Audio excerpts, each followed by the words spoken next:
रमेश दुड़ जी। धन्यवाद अध्यक्ष जी।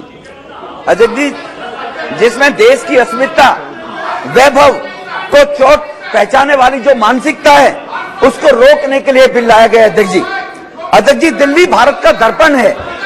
दिल्ली के अंदर जहां भारत में सभी दुनिया के देशों के दूतावास है, सभी राज्यों के यहाँ पर भवन है, दिल्ली दुनिया भर के डेलीगेट्स जो आते हैं भारत के अंदर, वो दिल्ली के अंदर भारत को देखते हैं कि दिल्ली कैसी है तो भारत वही वैसा होगा। जहां भारत को शर्मिंदगी से बचाना है वहां इस प्रकार के बिल लाने आवश्यक होते हैं अध्यक्ष जी, जब कोई अनारकी लोक सत्ता के ऊपर बैठ जाए। अध्यक्ष जी, हम सबने बचपन में पढ़ा है, महाभारत देखिए, उस सीरियल में एक श्लोक आता है, यदा यदा ही धर्मस्य ग्लानि भर्वति भारत अभ्युत्थानम धर्मस्य तदात्मानम सर्जाम्यहम् परित्राणाय साधूनाम विनाशाय च दुष्कृताम धर्म संस्थानार्थाय संभावी युगे युगे।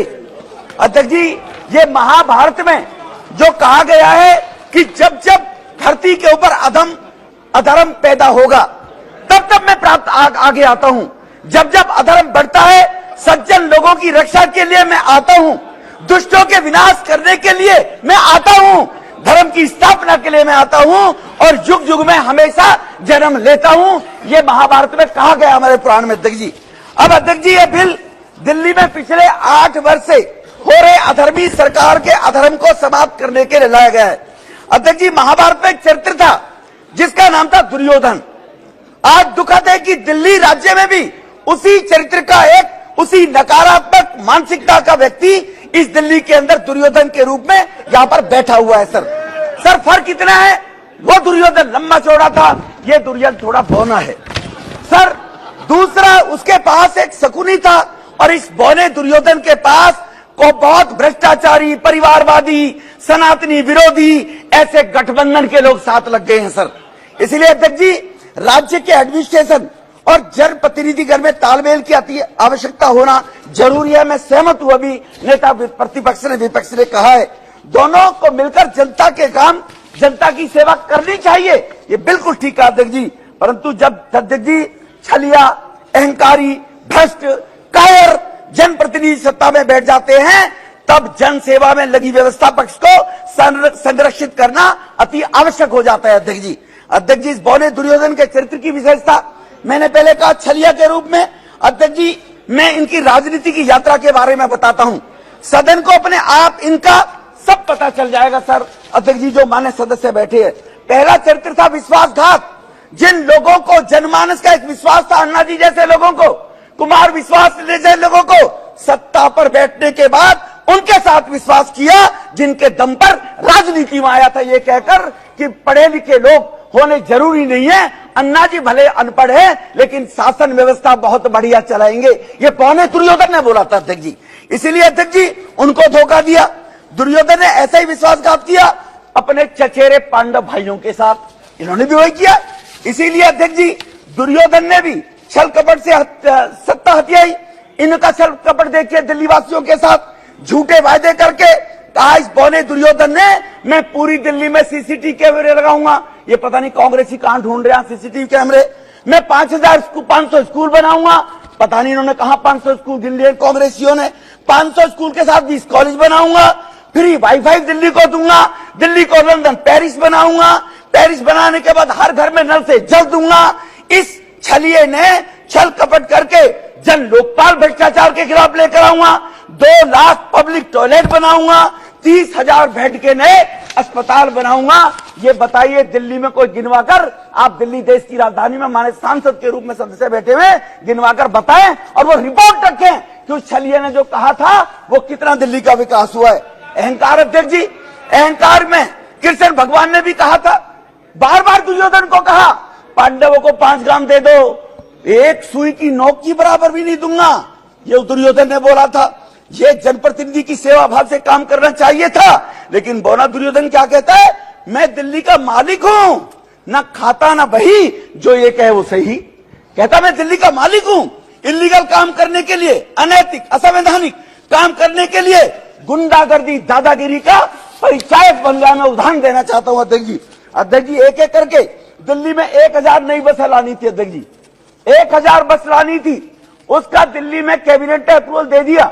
एक प्राइवेट निजी कंपनी को 2,500 करोड़ का घोटाला, बस की कीमत होगी 1 करोड़ और बस पर मेंटेनेंस में पैसा दिया जाएगा कंपनी को 3 करोड़। जब जो कमिश्नर ट्रांसपोर्ट थी उसने कहा इसके लिए डीपीआर बनाइए, टेंडर होगा, ऐसे टेंडर दिए जाते हैं क्या? उस कमिश्नर ने अगर मना कर दिया, हम कह रहे हैं आप दे दो, तो जाकर देखिए बुराड़ी में कमिश्नर ऑफिस में इंस्पेक्शन के बहाने से 200 आम आदमी पार्टी के गुंडे ले जाकर उस महिला अधिकारी के साथ दुर्व्यवहार किया गया, उस पर दबाव बनाया गया कि तुम जाने के बाद ये टेंडर पास कर दो। ये 2,500 का घोटाला वो करना चाहता था अध्यक्ष जी। दूसरा, इनका चीफ सेक्रेटरी को बुलकर अभी अधीर दादा कह रहे थे, बिल्कुल ठीक कहा, अधिकारियों के खिलाफ व्यवस्था चलाने के लोकतांत्रिक पद्धतियां होनी चाहिए, बिल्कुल ठीक कहा। लेकिन चीफ सेक्रेटरी को कहा जो हम कहें वो करो, वरना विधायकों को बुलाकर इस देश में एक एग्जाम्पल बता दो अध्यक्ष जी 38 राज्यों में कि चीफ सेक्रेटरी को अपने दफ्तर में बुलाकर विधायकों से सार्वजनिक रूप से पिटवाया जाए, उसके साथ बदतमीजी की गई, गुंडागर्दी की गई। मैं नाम नहीं लेना चाहता अध्यक्ष जी ऐसे अधिकारियों का। इसी परेशानी से होकर दिल्ली के 8 अफसरों ने एलजी साहब को चिट्ठी लिखी, अगर आप कहो तो मैं टेबल कर दूंगा या अफसरों के नाम भी ले सकता हूं, लेकिन कहते हैं अध्यक्ष जी सदन में नाम नहीं लेने चाहिए, सदस्य के तो सदस्यनीय अधिकारी। 2 अधिकारियों ने तो जो सूरबीर और बदूबर बना है उनका तो नाम लेना चाहता हूं, उनके परिवार पंजाब में रहते हैं, उनको वह टॉर्चर करने का काम किया जा रहा है उन अधिकारियों के परिवारों को। इस प्रकार की अहंकारिता, भ्रष्टाचार में इस भौने दुर्योधन ने जनता के सामने तो कहा था भ्रष्टाचार खत्म कर दूंगा, राम राज्य लेकर आऊंगा। ये दलदल है, सोनिया चोर है, लालू चोर है, डीके शिवकुमार चोर है, शरद पवार चोर है, नीतीश मुलायम सिंह चोर है, सबको चोर भ्रष्टाचारी बताया था। इसी ने बताया सर, हमने नहीं बताया, इसी ने बताया था, हमने नहीं बताया। ये सब चोर बैठे हैं सर, एक पर केजरीवाल, और बाद में इन्हीं की झूले में झूलने लगा अकेले। इससे बड़ा छलिया क्या होगा? इन्हें जेल भेजूंगा। शीला दीक्षित के खिलाफ मेरे पास 300 पन्नों का सबूत है। मैं तो एज पर केजरीवाल बोल रहा है जी, मैं नहीं कह रहा। केजरीवाल के बयान भेजूंगा कल आपको सबको। उसके बाद इन्हीं की शीला को जेल भेज दूंगा और ये दुर्योधन जाकर उन्हीं की गोद में झूल रहा है। अध्यक्ष जी मैं इसके बताता हूं, भ्रष्टाचार की सूची, लीकर स्कैम किसको नहीं पता है सर? मंत्री जेल के अंदर है। हवाला स्कैम किसको नहीं पता है सर? मंत्री जेल में है। अभी अजीज दादा कह रहे थे आपके पास ईडी है, सीबीआई है, अभी कह रहे थे उनसे एक्शन कराओ। जब उनसे एक्शन कराते हैं तो तिल मिलाते हैं, जैसे ताते तय पे बैठा दिया उछलते हो आप लोग। जब सीबीआई से एक्शन नहीं कराते हैं, कानून बदलते हैं तो कह रहे हैं आप लोग कानून बदल करा रहे हो। एक जबान पे तो ठीक है, कहिए हाउस के अंदर कि सीबीआई ईडी ठीक काम कर रही है, हिम्मत है तो फिर दोबारा भर के कर दिखाइए। सीबीआई ईडी अपना काम करती है अध्यक्ष जी। 5,000 लोगों क्या वो डाले थे सीबीआई ईडी ने सर, रेट डाली है। देश का 1.5 लाख करोड़ रुपया रिकवर किया है। ये 10 नेताओं के डल गया तो सीबीआई गलत कर रही है, क्योंकि यूपीए के टाइम में लाखों करोड़ रुपया हजम किया हुआ है। डर है सीबीआई वो ना इकट्ठी कर दे, कहीं मोदी साहब ये ना कह दे वो 2.5 लाख करोड़ रुपया भी लेकर आओ जो 12 लाख जो कमाने अभी गृह मंत्री जी ने हवाला दिया था। सवाल स्कूल रूम बनाने का, कंस्ट्रक्शन का, कमरों का घोटाला। जल बोर्ड के अंदर 8 साल तक जल बोर्ड का ऑडिट नहीं हुआ सर। जल बोर्ड आज लाखों करोड़ के घाटे में चल रहा है। ये शासन दिल्ली का चल रहा है।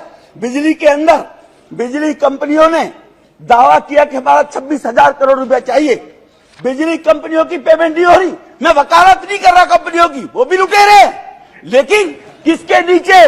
पहले शीला दीक्षित लुटेरी थी, अब ये बौना दुर्योधन लुटेरा आ गया। इसीलिए मैं आपको बताना चाहता हूं उस 26,000 करोड़ की सर कर दो, स्पष्ट कर दो सर। उस 26,000 करोड़ की लेनदारी के लिए कंपनियां एप्पल कोर्ट में गई। एप्पल कोर्ट ने फेवर में दिया कंपनियों के लिए कि इसका पैसा लौटाए सरकार। 26,000 करोड़ का मतलब है सर दिल्ली सरकार का बजट 68,000 करोड़ है, 1/3। क्या होगा जब ये छोड़कर बोला दुर्योधन भागेगा? उन कंपनियों के पैसे को कौन भगाएगा? ये कंपनी छोड़कर भाग गई, दिल्ली अंधेरे में हो जाएगी सर। कौन संभालेगा? प्राइवेट कंपनी है। तो उसके खिलाफ ये करोड़ों रुपए का वकील करके बोला दुर्योधन, करोड़ों रुपए का वकील करके सुप्रीम कोर्ट गया है एयरटेल कोर्ट के खिलाफ। किन डीटीसी का स्कैम आपके सामने है सर। पीडब्ल्यूडी के अंदर जो कहता था मुलायम सिंह यादव परिवारवादी है, लालू परिवारवादी है, अपने साडू को 10 करोड़ का ठेका विदाउट डीपीआर टेंडर के दिलवाया। साडू ने बेचारे ने शर्म के बारे आत्महत्या कर ली और उसका बेटा जेल गया। सर, ये शायद ये देश नहीं जानता होगा इस बात को लेकर। इसलिए सर, थैंक यू सर। इसलिए आप नेताओं के परिवार के लोगों को लालू परिवारवाद, मुलायम सिंह परिवारवाद, सोनिया जी परिवारवाद, वो सब उसी के पिछड़े को बने हुए सारे के सारे लोग ही। पता नहीं क्या मजबूरी है, पर कुछ तो मजबूरियां रही होंगी, यूं ही कोई बेवफा नहीं होता। इसलिए कहीं ना कहीं इनकी मजबूरियां हैं। इसलिए सर, आप नेताओं के परिवार वालों को पिछले दरवाजे से जो इनके विधायक हैं, जो इनके मिनिस्टर हैं, उन चहेतों को 437 लोगों को 2.5 लाख से 1.5 लाख रुपए, कोई ओबीसी नहीं, कोई एससी नहीं, कोई किसी प्रकार का रिजर्वेशन नहीं, 437 लोगों को सर ओबीसी रिजर्वेशन के नाम से 2000 करोड़ रुपए की बंदरबाट की, जो लेफ्टिनेंट गवर्नर साहब ने सर यहां पर प्रदर्शित नहीं कर सकता। टेबल जरूर करूंगा इनके खानदानों को, जिनको सब लोगों को 2.5 लाख से 1.5 लाख रुपए तक की नौकरी देकर इन्होंने भ्रष्टाचार कम के 2000 करोड़ रुपया बांटा जाता है। इन आम आदमी पार्टियों के विधायकों के बेटी, बेटा, बहू, मौसी, फूफी, चाची, ताई, इनको बांटा जाता है ये पैसा सर। इसीलिए इस बौने दुर्योधन के बारे में जो अभी बोल रहे थे 2 मिनट पहले कि वो बहुत बढ़िया काम कर रहे हैं ये बंदरबाट करने का, अब आता सर कायर था। दुर्योधन कायर था सर, लड़ाई नहीं लड़ सकता था, चाले फेंकता था सुकनी के माध्यम से। दुनिया में कोई मुख्यमंत्री है, भारत में कोई मुख्यमंत्री है जिसके पास एक भी विभाग नहीं है? इसके पास विभाग कोई नहीं है। इतना कायर है, साइन कराएगा अफसरों से। अफसर क्यों साइन करेंगे जी मरने के लिए? मुख्यमंत्री क्यों नहीं करेगा? साइन कराएगा मंत्रियों से। 2 मामा जेल भेज दिए, ठीक है ना जी, उनसे साइन करवा के जी। कायर, इससे बड़ा कायर क्या होगा जी? कोई जिम्मेवारी जो आदमी नहीं लेता हो, परिवार का कोई सदस्य जिम्मेवारी से भगे, तो उससे बड़ा नालायक परिवार का मुखिया नहीं होता है क्या सर? कि परिवार की जिम्मेवारी लेने के लोग जिम्मेवार ना हो, तो इससे बड़ा कायर क्या होगा? ऐसा कायर व्यक्ति अगर दिल्ली की गद्दी पर बैठेगा तो दिल्ली सर देश की राजधानी है सर। सर 2G स्पेक्ट्रम के मैच गेम वो चल रहे हैं सर, तो इसीलिए सर 2G स्पेक्ट्रम के दौरान अगर भारत की अस्मिता लुटेगी, अगर भारत की अस्मिता लुटेगी तो भारत बदनाम होगा। क्योंकि इनके एक मंत्री विदेश में भी गई, एजुकेशन एक प्राइवेट प्रोफेसर की कॉल पर गई थी और यहां मैसेज दिया, मुझे कैम्ब्रिज ने बुलाया, यूनिवर्सिटी ने एक प्राइवेट प्रोफेसर ने बुलाया था, और वहां जाकर कहती है इसकी मंत्री, राहुल बाबा की तरह की दिल्ली में 5000 करोड़ लोग भूखे सोते हैं, पता नहीं अफीम पंजाब से अफीम खाकर सोते हैं क्या? अरे 80 करोड़ लोगों को तो मुफ्त खाना दिया जा रहा मोदी जी के माध्यम से 3 साल से। वो कह रहे 5 करोड़ रुपया, 5 करोड़ लोग भूखे सोते हैं, 25 करोड़ लोगों पे मकान नहीं है। इसलिए ये भी एक रफूगर है सर, इसके भी मामा फूफी को लगा दिया होगा कहीं, इसकी भी मामा फूफी को दे दी होगी नौकरी कहीं न कहीं ले जाकर।